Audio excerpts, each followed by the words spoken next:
panel and start with the first question about your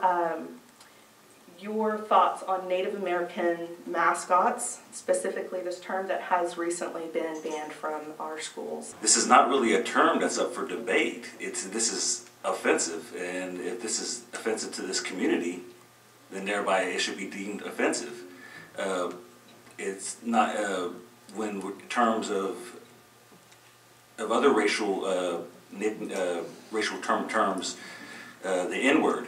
That would not be up for debate about anybody outside of that community, but the community itself of African Americans. So same thing with this particular instance, is that it is a issue that is it's been around. This is not something that we've been dealing with just recently. I can't remember what year it was in the 80s when the Washington team went to the Super Bowl. I remember a Tim Gallego news reporter bringing up this issue, and at the time, I was as a child, I was like, okay, well, as a Native American, as an Indian, there's so many other things out there, so many other instances of poverty, etc., social ills. Isn't there something else that we should be focusing on? And as time has gone, I realized that throughout my education, I've realized that this is actually something that has a detriment psychologically, emotionally, not just to our communities, but it starts off young with our kids. So you've got to remember the foundation for this term is one of superior for white, inferior for other colors. Others. That's a key concept here, is you're defining others. And then it's not only that, you dictate how they are projected, how they're perceived. So Native Americans, various tribes, have lost their ability to own their own history, own their identity. And that's what we're dealing with here. We're dealing with Native people having the opportunity to dictate or control their own destiny, their own history, their own identity, their sovereignty. This is a process of what we call decolonization. Just one small element of it.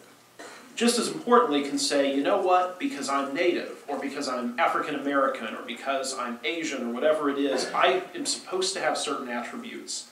And in my line of work, not only do we see that affecting civil rights, and in this particular context, what it is really the right to a free and equal public education. I mean, that's what the school here is concerned with. The Oklahoma City Public Schools can't ban the use of the term, nor should it try, nor has it tried. And guys like me are major First Amendment advocates, so if the school district ever does, we're probably not going to be happy about it. The reality is what the school district can control is what message the state, the school, the government endorses, what that tells us as a community. It's really important what they were saying, talking about stereotypes and how it affects us now. Because one of the things that has happened with stereotypes is that it has made the issues that we face within our communities synonymous with our identity. We're talking about how it affects our communities. One of the things that I could personally attest to is that when we are talking to our opposition, the first thing that comes back to us is go back to your reservation, or shouldn't you be drinking, or talking about alcoholism, talking about suicide, and trivializing these issues, because with stereotypes, what it has done is it has made those issues synonymous with our identity, as I said. And no matter what issue we're working on, we have to contend with the stereotypes. We have to contend with being viewed as uneducated, as just kind of, I guess you would say, even socially backward. When you're going to, we have lawyers in Washington, D.C. who are constantly saying, when they're up talking about policy, they're working with people who do not know our communities as Indigenous people. They do not know how the decisions that they make there affect our communities and how they affect our children. We suffered for 50 years with the boarding school concept. Many of you may not even be aware of what that impacted on our Native communities. And we labored under that for so long. 1924, we were recognized as citizens of this country. Capitol Hill adopted that name in the late 20s. We were barely citizens. We were barely allowed in some establishments. Some establishments, no dogs and Indians allowed here in the state of Oklahoma. Prominently displayed.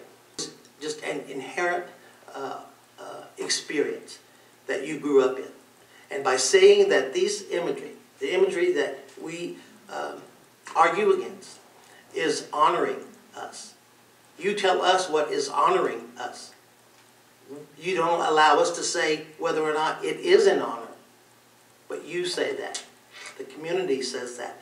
And our young people have to live with that decision and that perspective. And for them, it's confusing. Am I this cartoon character image? Is that who I am? Am I warlike?